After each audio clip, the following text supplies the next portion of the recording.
आज किस्से मोहल्ले के में एक नई शुरुआत करेंगे। जी हाँ, आज से हर सप्ताह हम किसी कहानी पर, किसी किताब पर चर्चा करेंगे, उसका रिव्यू करेंगे और इस नए अध्याय की शुरुआत करेंगे एक बहुत खास किताब से। किताब बेहद खास है क्योंकि माँ के ऊपर लिखी हुई है। माँ हम सब की जिंदगियों में एक अहम मकाम रखती है। हमारी पहली गुरु, पहली साथी माँ ही तो होती है। तो चलिए बिना किसी विलंब के बात करते हैं आज की किताब के, मेरे यानी अनु के साथ। किताब का शीर्षक है लेटर्स टू अम्मी। करेडी टेल्स की ये किताब है और अंग्रेजी भाषा में इसको लिखा गया है। ये पिछले साल यानी 2019 को इसे पहली बार प्रकाशित किया गया था और ये बुक जो है मोटे मोटे तौर पर 7 से 9 वर्ष की उम्र के बच्चों के लिए लिखी गई है, पर इसे हर उम्र का इंसान पढ़ सकता है और हर उम्र के इंसान के लिए इसमें कुछ ना कुछ सीख छिपी है और इसे पढ़ने के बाद इमोशनल होना, मूव होना बहुत बहुत स्वाभाविक है। इसकी सरल भाषा जो कि मासूमियत में डूबी हुई है, जो सेंट्रल कैरेक्टर है फातिमा का। फातिमा वो बच्ची है जिसने अपनी माँ के लिए चिट्ठियाँ लिखी हैं। वो अपनी माँ के शहर दिल्ली आती है जयपुर से और वो ट्रेन से आती है और हज़रत निज़ामुद्दीन रेलवे स्टेशन से अपनी चिट्ठियों का सिलसिला शुरू करती है।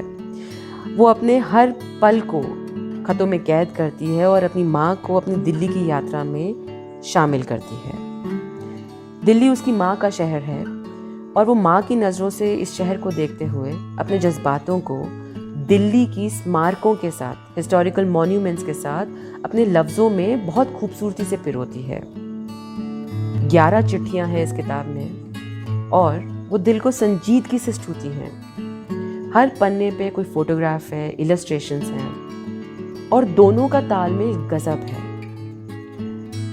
शब्दों में पिरोई हुई चिट्ठियाँ और फोटोग्राफ्स और इलस्ट्रेशंस उनको उभारने का काम करते हैं। हर पन्ने पे आपको कबूतर मिलेंगे, दिल्ली के बर्ड्स मिलेंगे और हर पन्ने पर आपको गुलमोहर के फूल मिलेंगे, उसकी लाल पंखुड़ियाँ मिलेंगी, हर पेज पर आपको नजर आएंगी और आखिरी चिट्ठी के साथ ये गुलमोहर के फूल, उनकी पंखुड़ियाँ एक नए मायने दे जाएंगी इस किताब को, इसमें से उभरती कहानी को।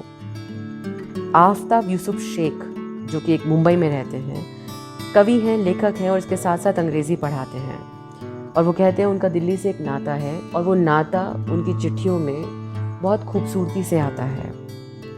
साथ ही साथ अद्रिजा घोष और सौमित्रा राणा डे, उनके इलस्ट्रेशंस हैं और फोटोग्राफ्स हैं और ये दोनों की दोनों चीज़ें कहानी के किरदार जैसे ही हैं। कहाँ पे आपके इलस्ट्रेशंस ख़त्म होते हैं, कहाँ पे फोटोग्राफ शुरू होती है, कौन किसको कॉम्प्लीमेंट करता है, आपको पता नहीं लगेगा। सब कुछ एक कॉन्टिन्यूम पे लगता है। इस किताब को फातिमा की नज़र से पढ़ने के लिए, खूबसूरत फोटोग्राफ्स के लिए, दिल्ली की अलग अलग हाइलाइट्स के लिए, दिल्ली के मॉन्यूमेंट्स के लिए, दिल्ली के खाने के लिए, दिल्ली के कल्चर के लिए, लोगों के लिए, इस किताब को एक सुकून से भरी शाम के लिए ज़रूर पढ़ा जाना चाहिए।